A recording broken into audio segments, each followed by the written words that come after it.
Good morning, good afternoon, good evening, YouTubers, subscribers all around the world. We are chipping away on Lefty. We've got a lot accomplished. We finished up the brakes. Want to give you guys an update, maybe do some stuff while you guys are here.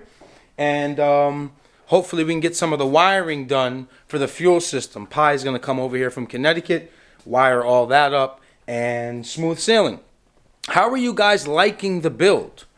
Do you appreciate it? Have you learned anything? Is it fun? Is it exciting? What more do you want to see? This is your channel ultimately. It belongs to you because you watch the ads and I get some falouche. But yeah, we're here.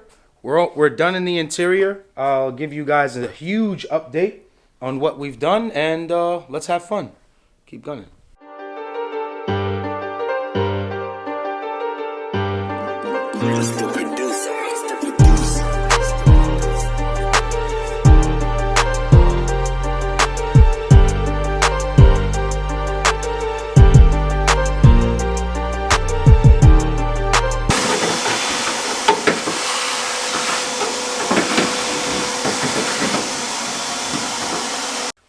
Okay guys, so what came in from Amazon was this fluid transfer pump.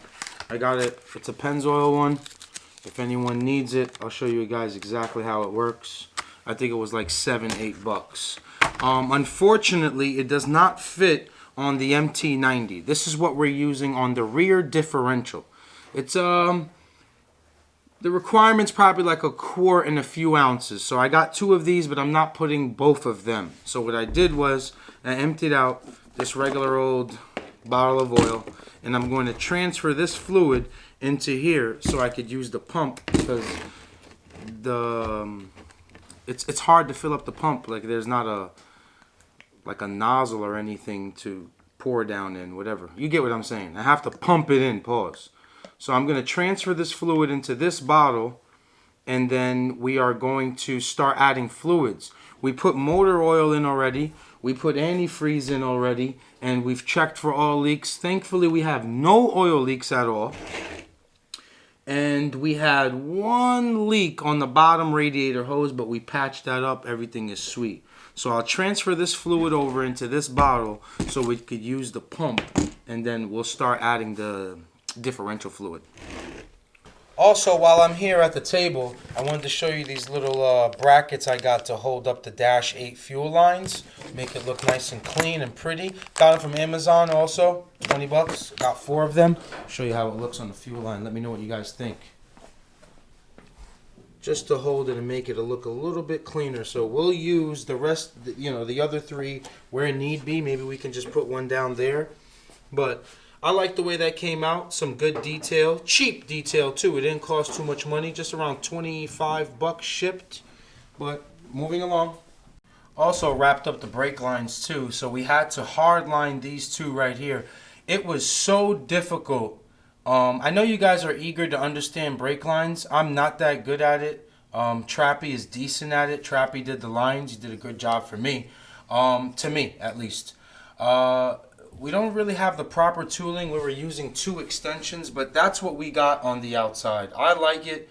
It's super difficult to do brake lines on a right-hand drive car because the clutch reservoir is right there. Normally, on a left-hand drive car, the clutch reservoir is nowhere near it. So we got 2 bulkhead fittings. We got some aluminum line, 3/16, about 24 inches. And we cut off whatever excess that we had. Show you guys how it looks under. Wrapped up the brake lines too. We're going to get the carpet in here. But how good's that look right there? We finally vacuumed the car, wiped it down inside. It was real dusty. We'll clean it once more before we get a rug. We're also, well, it cost me a lot of money, but it's worth it. I found myself a right-hand drive black EG carpet in great condition. So that should be here really soon. So we also went up there, and that's how we did the 2 lines from up there. So we wrapped up this whole brake system kit. Let me see if I get you some better lighting, sorry.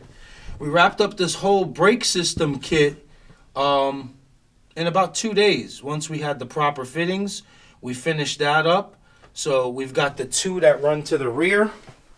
Unfortunately, because of the rear calipers, we are not going to have an emergency brake on this car. So when you park it, whoever wins it, you'd have to leave it most likely in gear. And that's not going to really hurt the car or anything.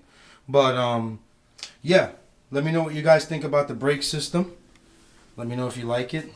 I know that some people criticize the front lines, but it is what it is. We're doing our best. We put the door panels in also.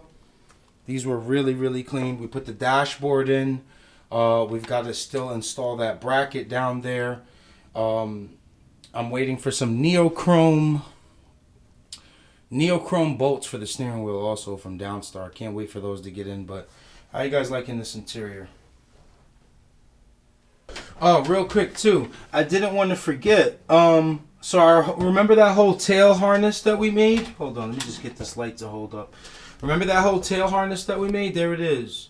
We finally put some holders on each of it, and it's ran nice and clean throughout the body line. And you really won't see it once the carpet is in right here.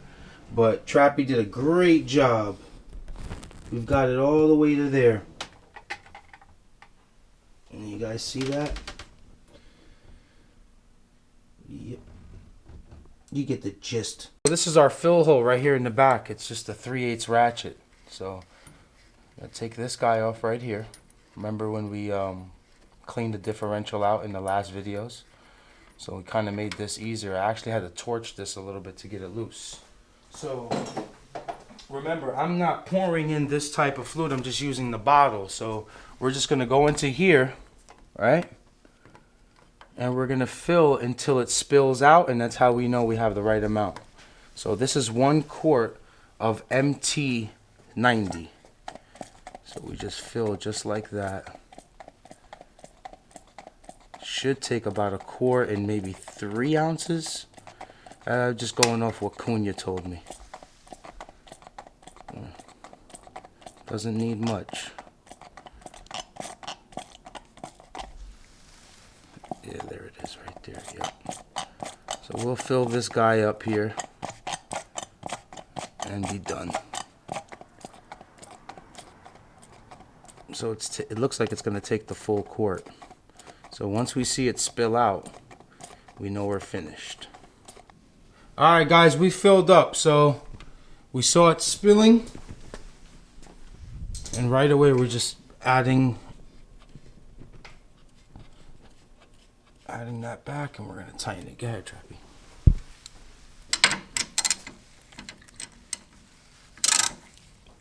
And that's it. So our differential is filled. We're done. See how that spins. I'm going to have to move that tire.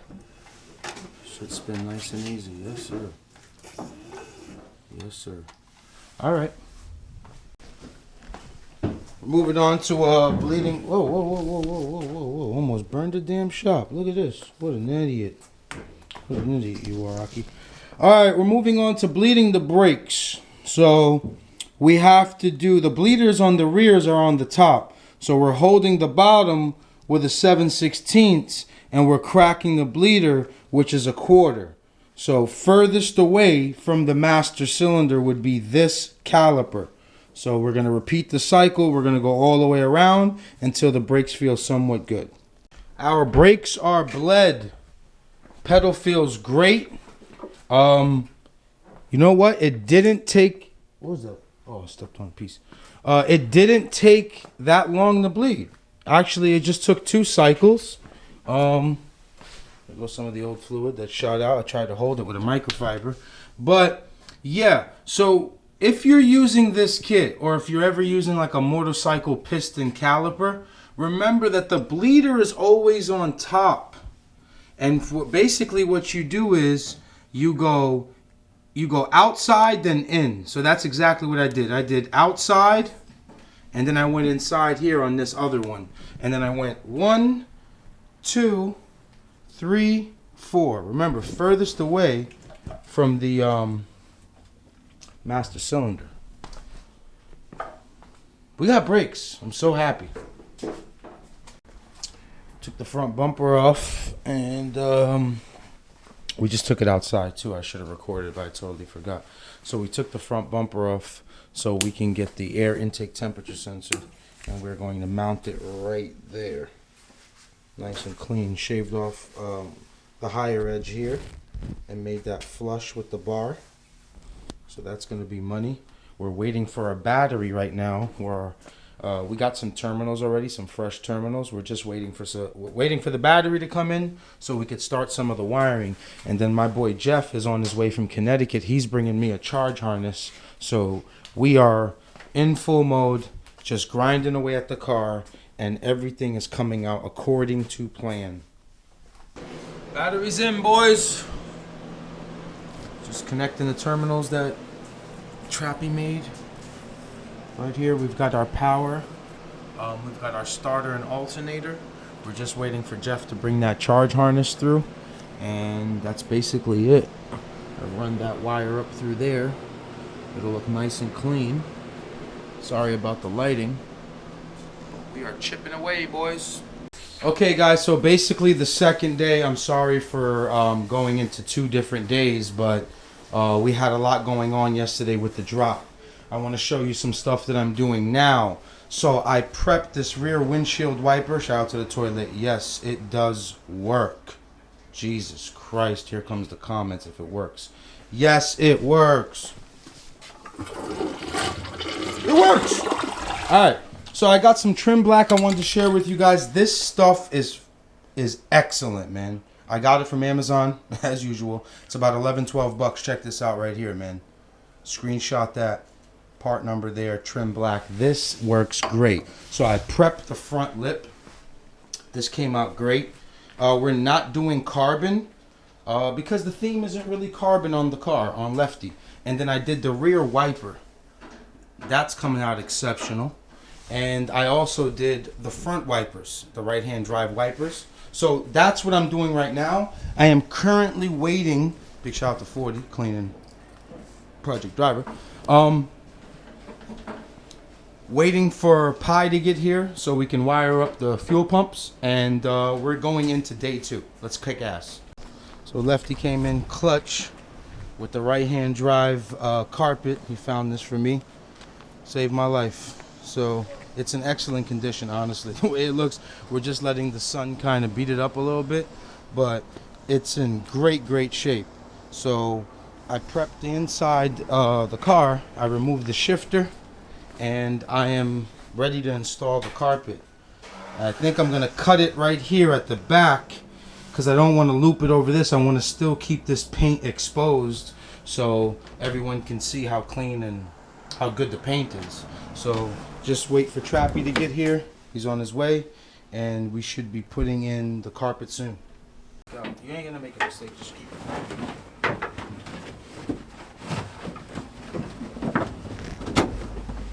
Oh, nice. It bolts up here too. Right-hand drive.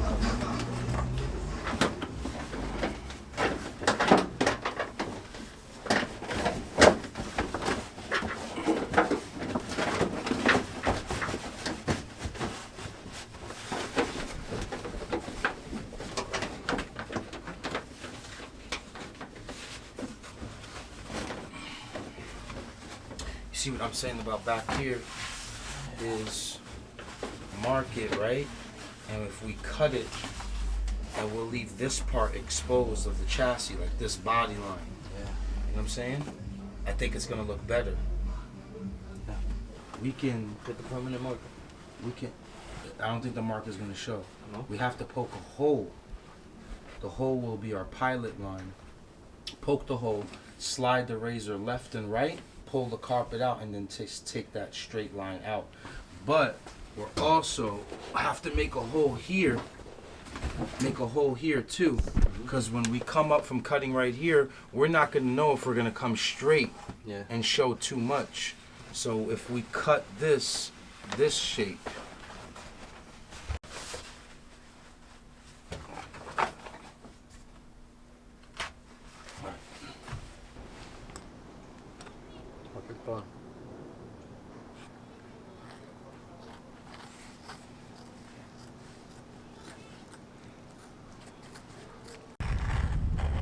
that's good.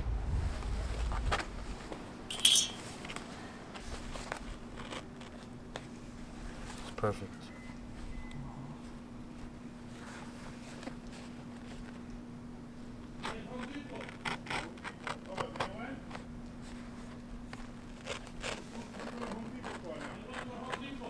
Perfect. Lift those cables up. Shift the cables on the side. Perfect.